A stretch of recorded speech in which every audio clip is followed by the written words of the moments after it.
All right, guys. So Bernie Sanders released a statement which was absolutely vicious against the Democrats. By the way, I apologize if the audio is a little shaky. Usually when I record these iPhone videos, I'm on Crystal's phone. Mine, I don't know, something happened when I dropped it or whatever. It fucked up the speaker, but I think you can hear me. It just might be shitty audio quality. But anyway, so Bernie released a statement where he really goes after the Democratic Party, basically tearing them a new asshole for losing to Trump again. So I want to read through it here, and then I'll tell you, I think he's right on the macro picture, but at the micro level, he actually misses some things that I think are important to sort of correct. So here's what he says. It should come as no great surprise that a Democratic Party, which has abandoned working class people, would find that the working class has abandoned them. First, it was the white working class, and now it is Latino and black workers. While the Democratic leadership defends the status quo, the American people are angry, and want change. And they're right. Today, while the very rich are doing phenomenally well, 60% of Americans live paycheck to paycheck, and we have more income and wealth inequality than ever before. Unbelievably, real inflation accounted for weekly wages for the average American worker are actually lower now than they were 50 years ago. He continues. Today, despite an explosion in technology and worker productivity, many young people will have a worse standard of living than their parents, and many of them worry that artificial intelligence and robotics will make a bad situation even worse. Today, despite spending far more per capita than other countries, we remain the only wealthy nation not to guarantee health care to all as a human right, and we pay by far the highest prices in the world for prescription drugs. We, alone among major countries, cannot even guarantee paid family and medical leave. Today, despite strong opposition from a majority of Americans, we continue to spend billions funding the extremist Netanyahu government's all-out war against the Palestinian people, which has led to the horrific humanitarian disaster of mass malnutrition and the starvation of thousands of children. Will the big money interests and well-paid consultants who control the Democratic Party learn any real lessons from this disastrous campaign? Will they understand the pain and political alienation that tens of millions of Americans are experiencing? Do they have any ideas as to how we can take on the increasingly powerful oligarchy which has so much economic and political power? Probably not. In the coming weeks and months, those of us concerned about grassroots democracy and economic justice need to have some very serious political discussions. Stay tuned. Okay, so that's his message. Let me start with where he's correct. To have another Trump victory is a sign of a very ill country, a very sick country, a country that is desperate, a country that is panicking. And a point I made on Twitter earlier, which I'll repeat for you here, is that Trump's brand is revolutionary conservatism. He's so unhinged and so unfiltered and so aggressive and so relentless that the feel of his politics is a revolutionary politics. It's about big change. It's about, hey, this shit is fucked up. America's a garbage can. I'm about to, from top down, page one, rewrite. We're about to go back to the beginning and redo this whole shit. That's the vibe you get from Trump, right? So that's a revolutionary politics. But I think what Americans are about to learn is that they like the revolutionary part of Trump, but they actually hate the conservative part of Trump. And when you're a revolutionary conservative, what that functionally means is you want to put conservatism on steroids and human growth hormone and objectively make life way worse for the entire country, for working people at the very least, right? And, marginalized communities. So Bernie's right that the Republican Party, they have a vision. They have a narrative. Their narrative is the reason you're getting fucked over is because of all these immigrants and these Hollywood cultural elites and these Muslims and these minority groups. That's their vision. And that narrative was sold to the American people aggressively. The problem with the Democratic Party is they're technocrats and they don't have a narrative. Now, again, I would argue till I'm blue in the face that the Democrats are objectively better than the Republicans. Even the worst imaginable Democrat is better than the Republicans. But having said that, your story is not landing because you don't have a counter narrative.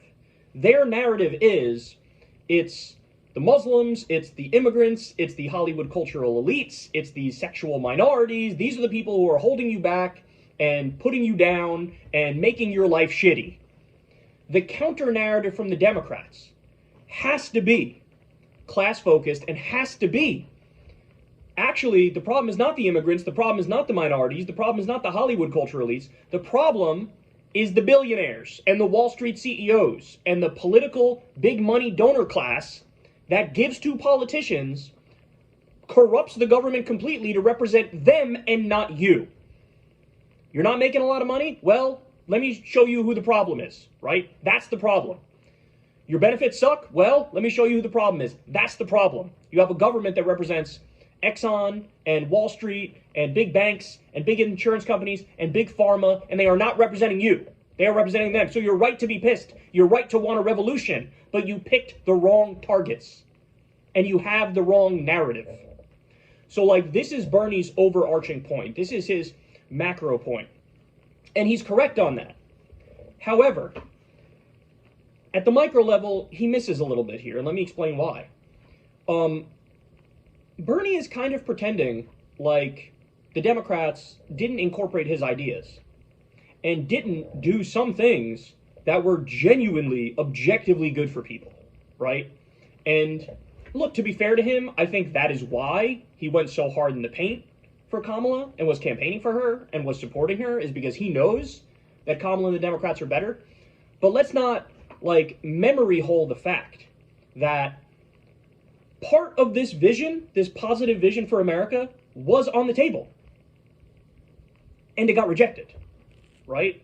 And that's the thing that I feel like everybody's missing here. The answer is not just better policy, right? I agree, better policy is a huge part of it. But the answer is also the intangible stuff that nobody wants to admit. And the intangible stuff that nobody wants to admit is, sorry, but you do need a charismatic, controversial celebrity figure at the top of the ticket. I wish we didn't live in that country. I wish we weren't obsessed with entertainment. I wish people didn't have an attention span that's fucking nanoseconds. But that is the country we live in. I'm sorry, but that's why I've been going around since this Kamala election loss, and I'm like, Jon Stewart, 2028. Who is a genuinely left-wing celebrity who's both controversial and charismatic and can do what Bernie wants, which is represent this broader vision, this bigger picture, this strong narrative that people can latch onto and believe in? The answer to that, I think, is Jon Stewart. Again, 2016 Bernie, he did represent that, but the part he was missing is he's not particularly controversial, and he's also not a celebrity. And he has his own charisma, but it's not like a Jon Stewart charisma, which also includes immense amounts of humor, right? So, that's just the difference there between Bernie and Jon Stewart. But I guess my point here is, stop pretending it's only about policy. It's not. In fact, there was an article I was reading earlier today. This is crazy, guys. In a blind test, Americans were given Trump's policies and Kamala's policies. You ready for this? 80% of America preferred Kamala's policies. 80%. And she lost. This is not just about policy. So in other words, the Democrats also, they gave out $1,400 stimulus checks. They did project labor agreements for 200,000 construction workers, which raises their pay. They saved the Teamsters' pensions. They did $15 minimum wage for federal contractors and employees. The National Labor Relations Board has been genuinely pro-labor, and we're seeing an uptick of unionization and better contracts. They did the PACT Act, which was healthcare for veterans exposed to toxic burn pits. They did the CHIPS Act, which brought a lot of jobs back here. They did the infrastructure bill, which brought a lot of jobs back here. They added 800,000 manufacturing jobs. They did a 15% corporate minimum tax rate. They increased the number of people who have health insurance. They did $64 billion more to Obamacare. So I guess my point to Bernie is, look, you're right that we need a bigger, broader policy vision that is even more simplistic, right? The Democrats are still too obsessed with means testing and too obsessed with tweaks around the edges. We do need universal health care, get money out of the political system, universal basic income. We absolutely need that. But let's also not miss the other part of the picture. The other part of the picture is you do need a controversial, charismatic celebrity, and that explains a lot of Trump's win. That, and it's an anti-incumbency election, right?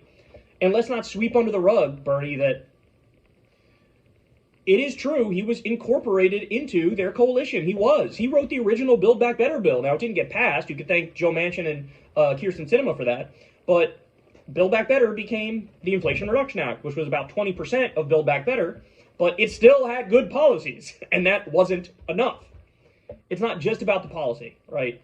So the macro picture that he's correct about, to reiterate here, the macro picture that he's correct about is we do need a Democratic Party that is more bold. We do need a Democratic Party with simple, straightforward, universal solutions. We do need a Democratic Party that has a spine and is aggressive about that fact.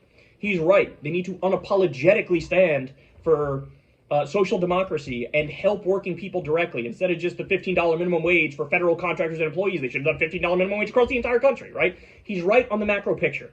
This would help Democrats electorally. It absolutely would. But let's not pretend that's the whole solution. Because I could give you a candidate who on paper has all of the right policies. And this is what this election taught me, right? All of the right policies. But if they're not a good spokesperson for it, we're going to fucking lose. Because this is the United States of America. And we got a lot of issues here. Psychological issues, cognitive issues, mental issues, attention span issues, right?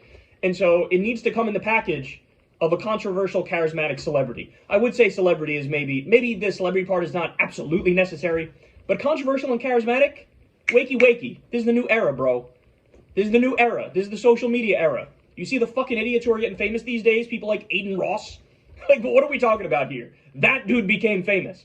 You think you don't need somebody who's controversial and charismatic? You absolutely do, right? So, overall, I'd say Bernie is half right. If I'm being kind, I'll give him maybe 60% right. But, the counter that I saw a lot of liberals giving to Bernie, there is a grain of truth in it.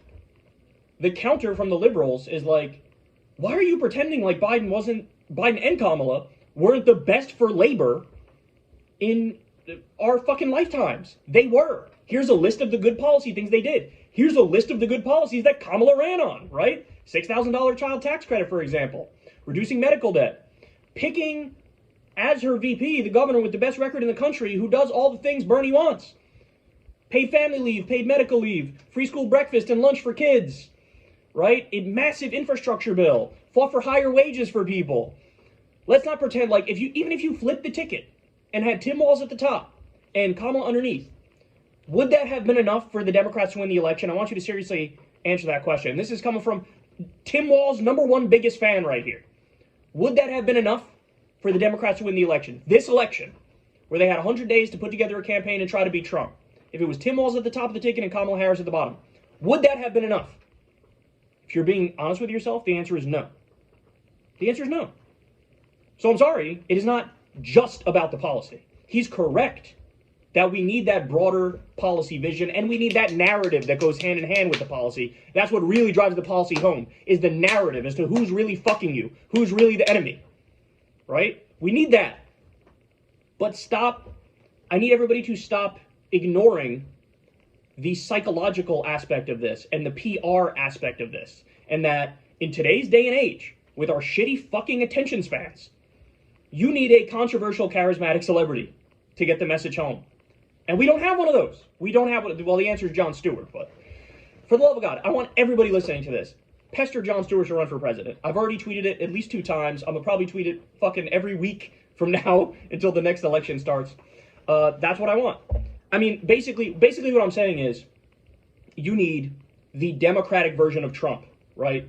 And again, the other counter to Bernie here is like, you say we need this bold agenda for the working class, but they just elected Trump, who's objectively worse for the working class, and people know that because he was president for 4 years, right? They elected somebody who was openly running on authoritarianism, retribution, and revenge against his political opponents. And tariffs across the board, which is going to increase your prices, which is going to hurt inflation.